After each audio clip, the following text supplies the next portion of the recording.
Petrol, diesel దేశమంతా ధరలు పెరిగినా గూడా ప్రపంచమంతా ధరలు పెరిగినా, అమెరికా, యూరప్ దేశాలతో సహా ప్రపంచమంతా ధరలు పెరిగిన టైంలో గూడా 2 నెలల పాటు పెంచలేదు మన దేశంలో. ఆ తరువాతన కొంత పెంచారు. మళ్ళీ అది కూడా ఆపేశారక్కడే. ఎందుకు? ప్రజలు తట్టుకోలేరు, భరించలేరు అన్నటువంటి. బ్రెంట్ క్రూడ్ ఆయిల్ మొన్న కొంత తగ్గింది, యుద్ధం ఆగింది అన్నప్పుడు. వెంటనే పోస్టులొచ్చేసినాయి. మరి తగ్గించరా? మరి తగ్గించరా? అని. 2 నెలల పాటు పట్టిందక్కడ పెంచడానికి.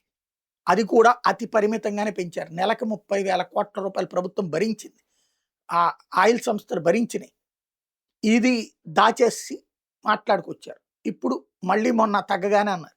ఇప్పుడు మళ్ళీ 93.15 $93కి చేరుకుంది బ్రెంట్ క్రూడ్ ఆయిల్. ఇప్పుడు మళ్ళీ పెంచాలా? పెంచట్లేదు ప్రభుత్వం. ప్రజలకి సంబంధించి జాగ్రత్తగా ఆలోచించి అడుగులు వేస్తుంది. గ్యాస్ అయినా, పెట్రోల్ అయినా, డీజిల్ అయినా. ఒక్కసారి ప్రపంచ దేశాల్లో ఉన్న మన బంధువులు, మన స్నేహితులను అక్కడ రేట్లు ఈ యుద్ధం ప్రారంభం కాకముందు ఎంతున్నయి, ఇప్పుడు ఎంతున్నయి అనేది కనుక్కుంటే తెలుస్తది. అక్కడక్కడలా గూగుల్‌లో ఎతుక్కున్నా తెలుస్తది.